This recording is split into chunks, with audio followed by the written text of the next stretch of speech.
I know you already know how to save 70% of your income. In fact, I can probably sum it up in 5 simple steps. Step 1, move back in with your parents or get 5 roommates. Step 2, drive a beater Toyota Prius. Step 3, start a side hustle like teaching English online and have no time for entertainment. Step number 4, spend absolutely no money unless you need to replace something you already have. And step number 5, eat absolutely the same thing for breakfast, lunch, and dinner. Just go eat a sandwich every single day, 3 times a day. And if you're anything like me, this sounds like an absolutely horrible, miserable life, and no one should live this life unless they dug themselves in a debt hole so deep they're trying to dig themselves back out right now.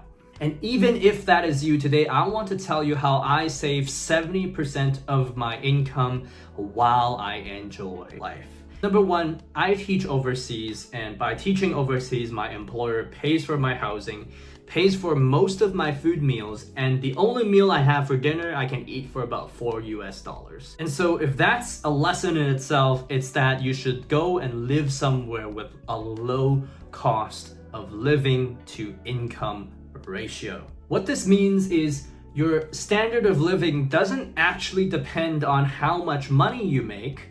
Your standard of living depends on how much money you make relative to the cost of living of where you are staying.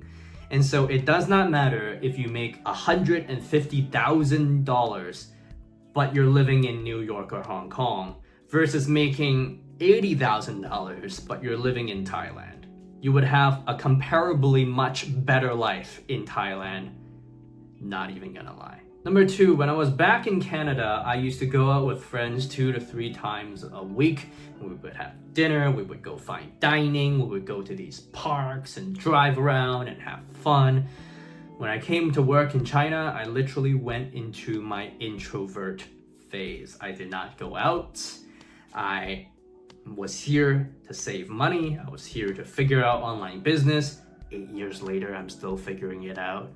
And I just learned to be alone and be happy while I am alone, to enjoy solitude, to go out for a walk, to explore streets that I've never walked on before, to go deep into books because I work at a school and schools have libraries. And over the years, this conscious filtering of social interactions that I will actually enjoy versus social interactions that feel more like an obligation has saved me so much time and money. All right, moving on to number 3. When I first became a teacher in China, I was making about $2,500 a month. Now I make around $8,000 a month. And so you have to make sure that you join a profession with some kind of progression. And so that progression can come in the form of promotions. It can come in the form of leverage. And for me, it came in the form of experience. I could be doing the same job, but because of experience, I get paid more. That's how the teaching profession works. So I'm more efficient at my job and I get paid more, which means I have more time to do this stuff right here. But so many people end up in these dead-end jobs, working at a restaurant where the restaurant manager has been there for 20 years and is not going to retire for another 20 years. Or they have a boss that will never promote them. And so you want to absolutely make sure that you are in a career path where the more time you spend in it, the more money you will make, and hopefully those raises outpace inflation. On the topic of work, number 4, there's no way around it, just work more. When I was in university, I was working Thursday, Friday, Saturdays at a pizza store. I was a teaching assistant during Mondays to Thursdays during the day, and I was tutoring on the evenings on the side. That habit of work has not stopped ever since I graduated. Even when I'm working a full-time job, I've always volunteered to take on extra responsibilities. And sometimes those extra responsibilities eventually translate into money, stipends that the school will pay me because I'm now doing a job that no one else is doing and I created a job for myself. Not only that, when you take on extra responsibility, chances are this is responsibility that your direct line manager doesn't want to do. And so you're literally preparing yourself for their job by helping them out. So when it comes time for management to decide who should get promoted, well, they'll have a pretty good idea of who can or cannot do the job. Number 5, and I think this is the most important one. I don't know why I put it at number 5, but find a spouse that's on the same page as you. And if you're already married or you're already in a relationship and you don't really talk about money, I urge you to do so. To talk about how much debt are you in? Am I in? How much time are we going to give ourselves to pay back this debt? How much money should we save together as a unit, a family, every single month? What are some of the financial goals that we want to hit by what time, and how are we going to get there?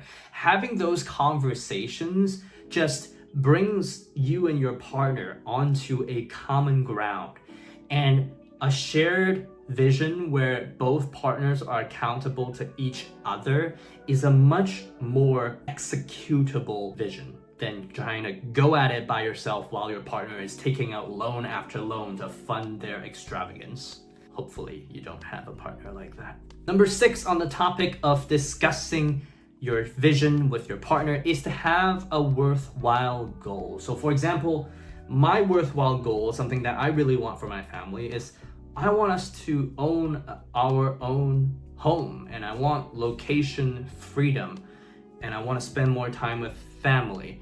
Now, unfortunately, I'm in Beijing. It's a very expensive city, and so I actually don't know when I'll achieve that goal, but just having it in my mind will help me take the actions that will get me closer to that goal, like making this YouTube video right now. Number 7, I want you to believe that having the ability to do something sometimes is better than actually doing the thing, especially if the thing you're thinking about doing is something selfish, like you want to buy something for yourself.